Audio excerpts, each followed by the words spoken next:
আমাকে ভোট দিলে জান্নাতে চলে যাবেন, তখন ধর্ম অবমাননা হয় না। ধর্ম শুধু একজন পীরে অবমাননা করে, ধর্ম শুধু একজন অন্য ধর্মের মানুষ অবমাননা করে। ইসলাম ধর্ম এত ঠুনকো রে ভাই, যে যে যা বললো তাতেই অবমাননা হয়ে যায়।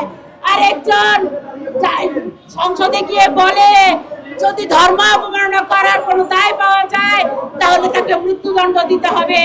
তাহলে প্রথম মৃত্যুদণ্ড দিতে হবে তৌহিদি জনতার প্রত্যেকটা লোককে, যারা মাজার ভাঙচুর করে, যারা নিরপরাধ মানুষকে কুপিয়ে জবাই করে হত্যা করে।